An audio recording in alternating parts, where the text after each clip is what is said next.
Hi, this is Jane Patrick with Schacht Spindle Company, and we're celebrating Spinning and Weaving Week all week, and we're interviewing some of our favorite weavers.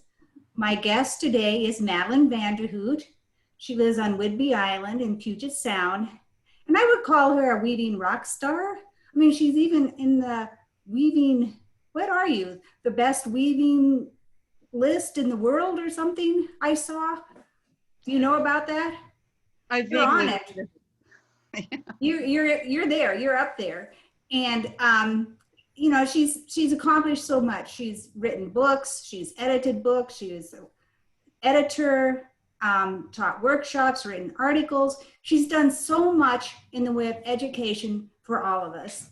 And now she has her own school on Whidbey Island. And welcome, Madelyn. Thank you, Jane. It's a pleasure to be here, especially in honor of this week. Yeah, isn't I it love great? this week. I really I've always loved Spinning and Weaving Week. Well, usually we do things like go to the museum I and know. demonstrate and have all these activities, and this year we can't. So we thought we'll do a virtual celebration. That sounds great. Yeah. We have to So, do everything virtually anyway, so. so I know you started weaving in the 70s in Guatemala. So that seems, you know, a while ago. But how did you happen to start weaving in the 70s in Guatemala? Well, I was an English teacher in Oakland, in the Oakland Public Schools, and I had taught for 7 years, and they needed someone to teach Latin American studies to the incoming Hispanic students. I had been a Spanish minor. I knew nothing about Latin American studies, but they gave me a sabbatical, a year totally paid for, to go and prepare this course. So my husband and I, who were really pretty much traveling hippies in this venture, set off to prepare this course, which meant we would just go to Mexico and see what happened. So we went there and we kept going down farther south, and in Oaxaca, maybe we'd been only about a month out, I saw someone with a backstrap loom hooked up to a tree weaving in the Oaxaca square, and he could not drag me away. I just kept watching her. So then we started, found out what village she was from because she wasn't from the city, and we went to that village and watched people weave, and then we started following. You'd go to one village and there'd be someone there from another village, and you'd go to that village and there'd be someone there from another village, and I think, oh, I like that weaving better. So we followed weaving until we got to a town in Guatemala, which was called Neiba, and there we stayed for the whole year. And instead of preparing the course for Latin American studies, I learned how to weave. And I'm going to show you my first weaving. Oh, great. Weaving right here. This is the first Oh thing. my God. First thing I ever wove in my life. That is stupendous. It's pretty great. Yeah. They told me what to do, of course, but they don't say, they would never answer a why question. I didn't speak Ixil in the first place, but if I could have spoken Ixil and I asked them why, they would never say anything except that's the way it's done. That's just the way it's done. So I followed their instructions. Well, then my year was up, so I had to come home, and the weekend before school, I had to do something that would prepare for these Hispanic students I had, because then I had to teach Latin American studies, which I did. How we'll never try to remember. And then because we loved, this is a long story, but then because we loved living in Guatemala on a dirt floor and with no running water, we thought we wanted to do that here. So we started traveling around the United States trying to find a place where we could live off the fat of the land. And also a place that no one would ever want to go, because then it would never be paved over for a parking lot. So we ended up in Missouri, and I can't say that without remembering that Peter Collingwood always said, "Here's Madelyn, she's from Misery." And that's but anyway, and so then there I started teaching English in high school because we could not live off the fat of the land, especially we moved there in the winter. And they had a crafts fair, and a woman came to the crafts fair with a van load of Dorothy table looms that she was going to teach anybody who wanted to use them how to weave. This woman, Alice May Alexander, traveled all around with this van full of Dorothy table looms. So I took a class from her. So the very second thing I ever wove, oops, where is it? Just a second. Which, this is the second thing I ever wove. So,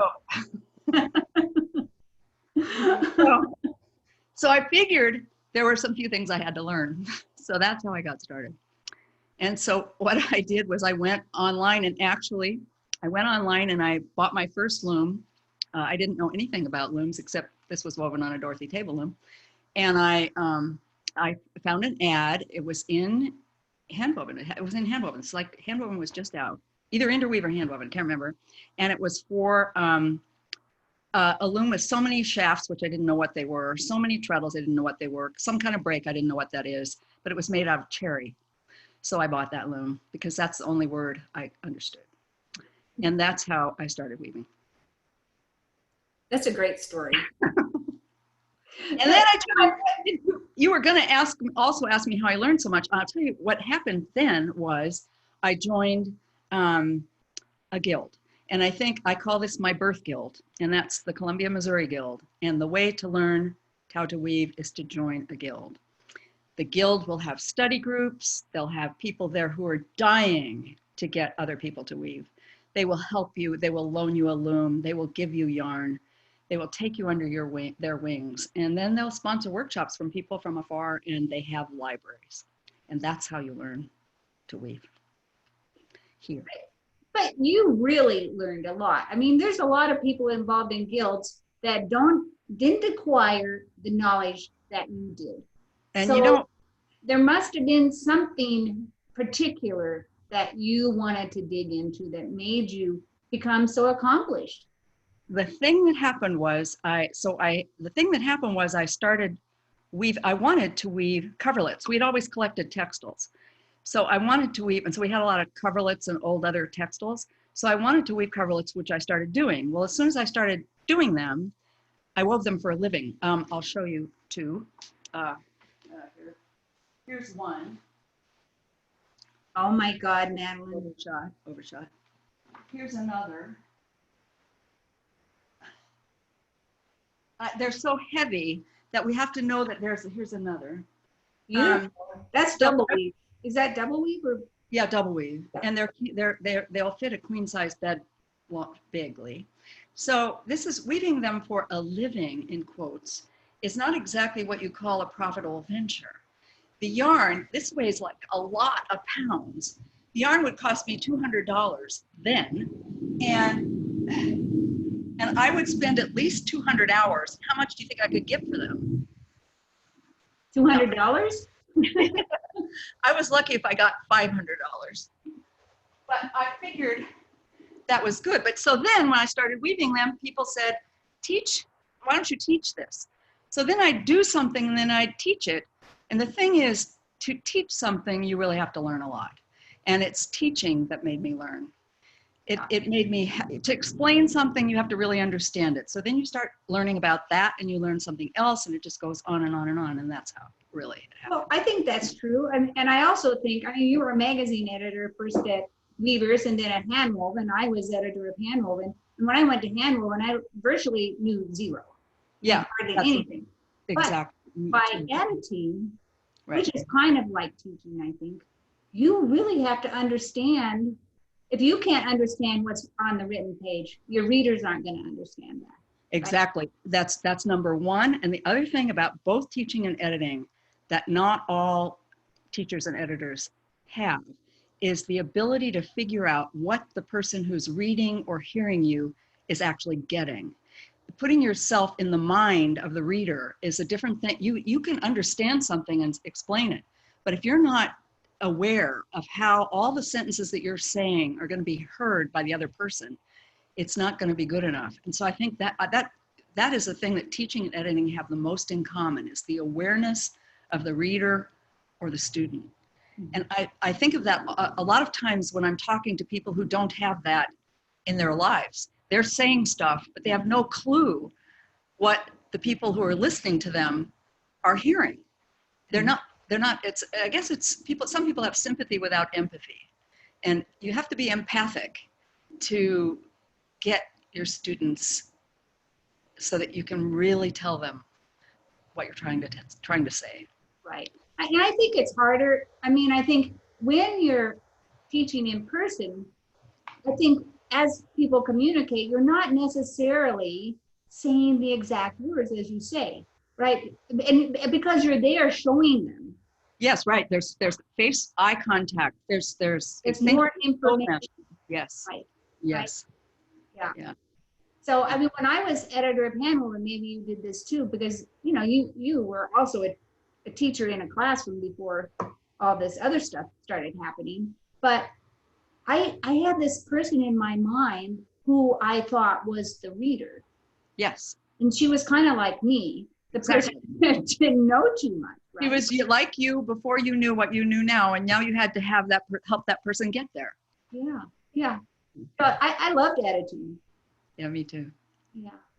Me too. You should come back and do more. Oh dear. Okay. So, you know, you started the Weaver School in 1984 because, well, there was nothing else to do in Missouri. Well, the problem is I began to have too many looms.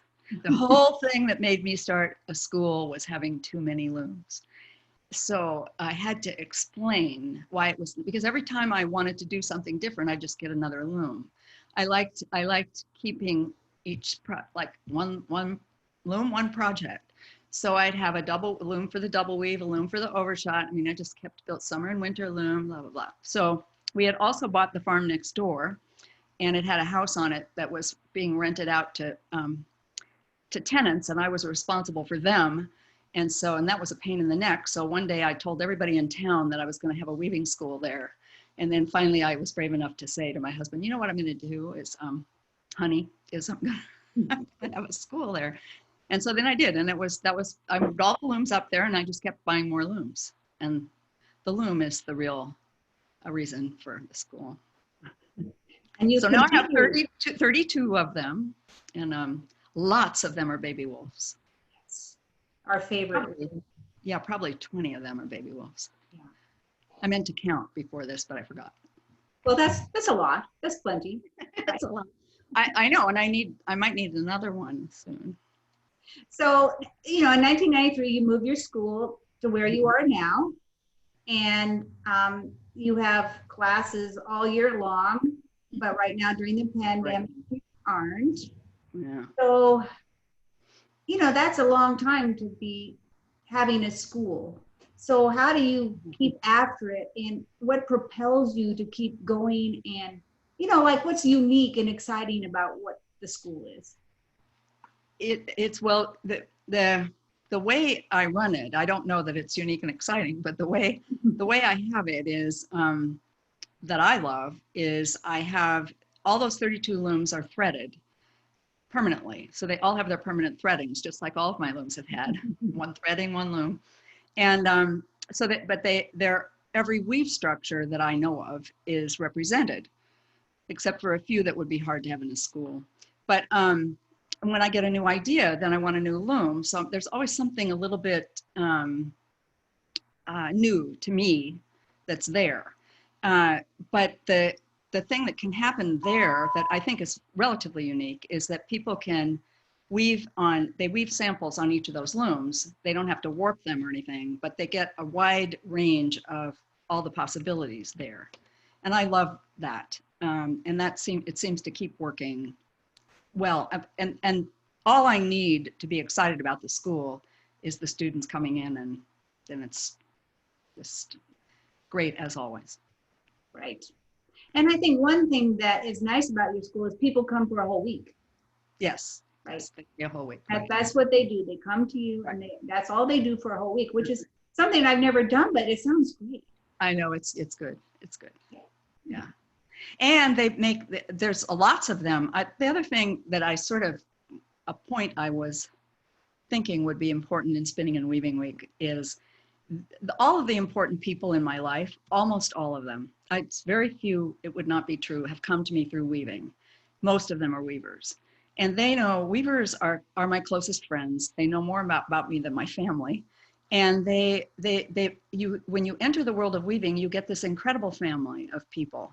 And that sort of spark happens in the classes because they're together for that length of time. A lot of them are staying in the same B&Bs or whatever. And so they get to know each other. and I love seeing the relationships that form there continuing and connecting, and it's just a wonderful thing.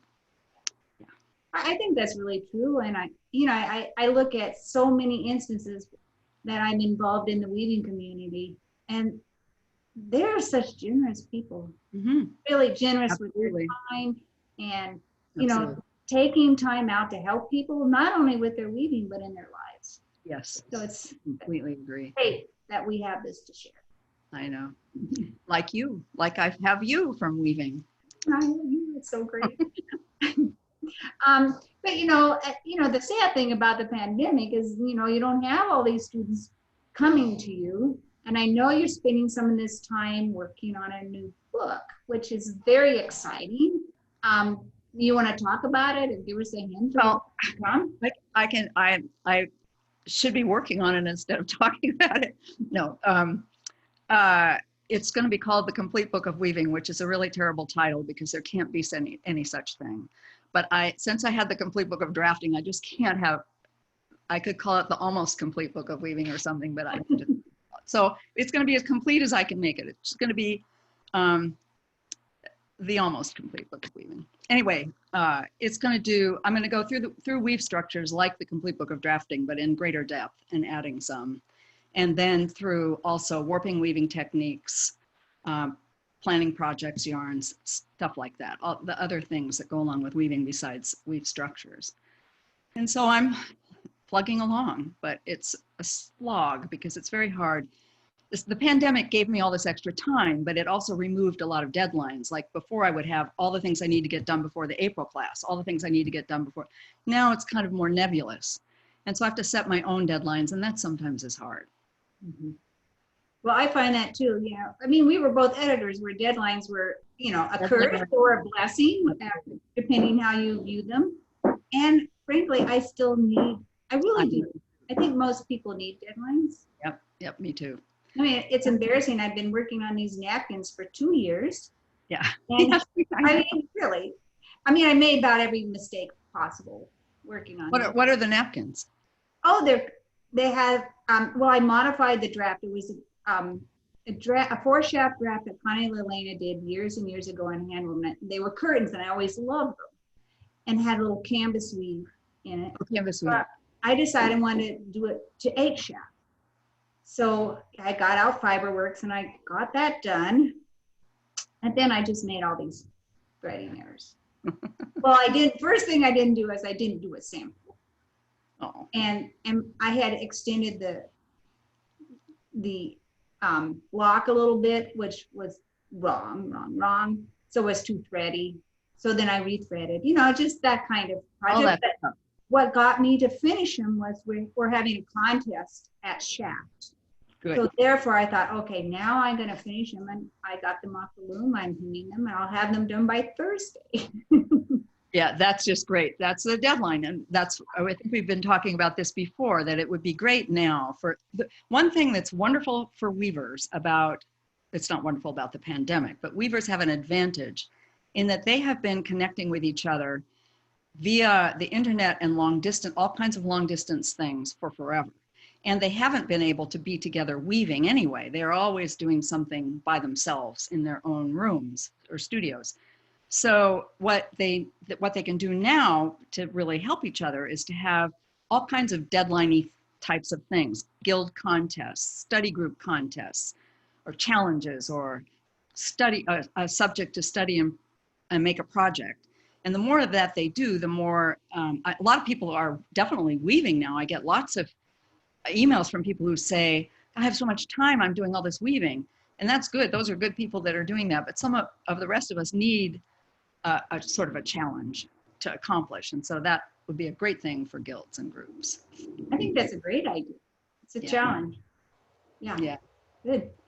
So anything else you want to tell our people out there? I think you mentioned that you might ask me that. And the thing that I'm thinking most is, when I hear that question mostly, is being grateful.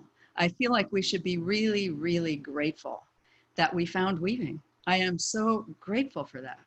And I don't know any weaver who doesn't have some kind of a love relationship with doing it. that wouldn't agree. So that I do think of that in times when I'm feeling kind of just like, this is just a mess, everything that's happening. And then I think, but I have to be grateful, especially for weaving. Yeah. And I think it makes us feel better too when we're weaving. I think that Yes. that's a lot. It's the most, sitting at the loom and actually watching the threads go in and going through the rhythm of weaving is the most healing activity I can think of. Yeah. Well, Madelyn, I hope you find your deadline for your book so that we'll get it. We want that book. Thank you. Thank you. Soon you'll have students back in your studio. And I can't wait for that. Yeah. And for conferences where we can see each other again in person. I'm not good at Zoom. I would love being in person someday. It will happen. Okay. All right. Thanks, Madelyn. Take care. Thank you. Bye. Bye.